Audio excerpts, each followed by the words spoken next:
se siete stati a Roma, non è detto, ma insomma, siete stati nel quartiere del Gianicolo? Sì, ecco, sì, un quartiere elegante, insomma, bel quartiere.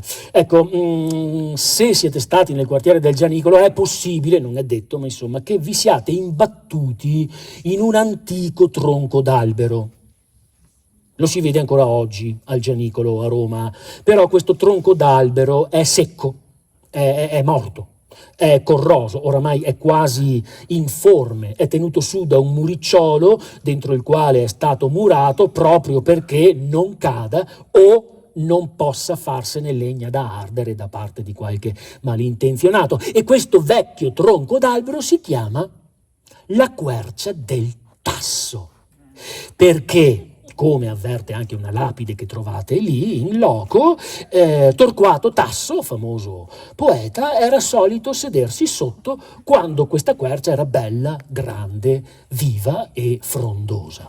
E anche a quei tempi la chiamavano così, la quercia del Tasso. Fin qua non c'è niente di nuovo, lo sanno tutti, lo dicono anche le guide turistiche. Meno noto però è che poco lontano da questa quercia c'era, ai tempi del grande e dell'infelice poeta, c'era un'altra quercia, fra le cui radici abitava uno di quegli animaletti del genere dei plantigradi chiamati tassi. Un caso. Ma a cagione di esso si parlava della quercia del Tasso con la T maiuscola e della quercia del Tasso con la T minuscola.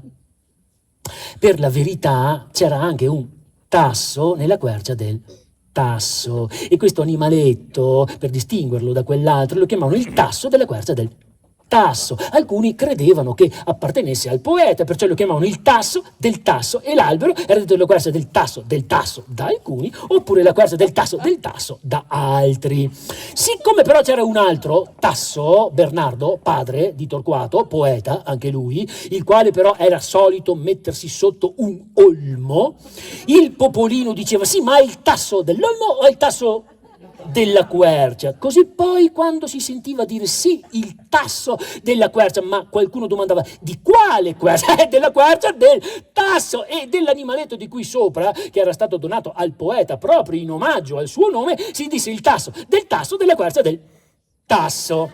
E poi c'era la guercia del Tasso, cioè una poverina con un occhio storto che si era dedicata al poeta e perciò era detta la guercia del Tasso della quercia per distinguerla da un'altra guercia che si era dedicata al Tasso dell'olmo, perché c'era un grande antagonismo fra i due. E questa guercia andava a sedersi sotto una quercia, anche lei poco distante da quella del suo principale, e perciò questa era detta la quercia del Tasso, mentre quella del Tasso era detta la quercia del Tasso della quercia. Qualche volta si vide anche la quercia del Tasso sotto la quercia del Tasso, poi qualcuno più brevemente diceva la quercia della quercia, la quercia della quercia. Sapete come fa la gente? Semplifica, e quindi si parlò anche del Tasso della quercia, e quando lui si metteva sotto l'albero di lei si alluse al Tasso della quercia della quercia.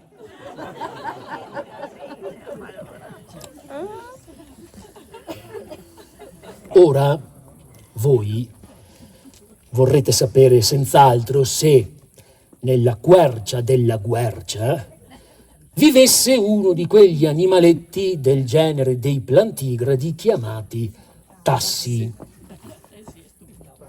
Viveva.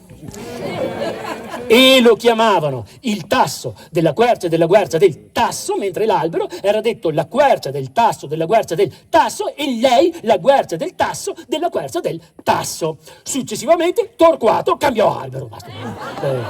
Si trasferì, capriccio del poeta, sotto un tasso che è un albero delle nostre Alpi, che per un certo tempo fu detto il Tasso del Tasso, e anche il piccolo quadrupede del genere degli orsi lo seguì fedelmente durante il tempo in cui essi stettero sotto il nuovo albero. L'animaletto venne indicato come il Tasso del Tasso. Quanto a Bernardo, non potendo lui trasferirsi all'ombra di un tasso perché oramai non ce n'erano più a disposizione, si spostò accanto a un tasso barbasso, che è un arbusto chiamato anche verbasco, che fu chiamato da allora il tasso barbasso del tasso, e Bernardo fu chiamato il tasso del tasso barbasso per distinguerlo dal tasso del tasso.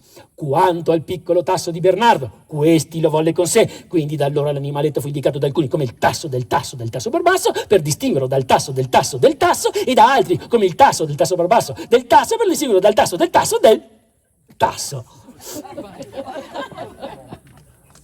Il comune di Roma voleva però che i due poeti pagassero qualche cosa per la sosta di tutte queste bestiole sotto i loro alberi, solo che fu impossibile stabilire il tasso da pagare.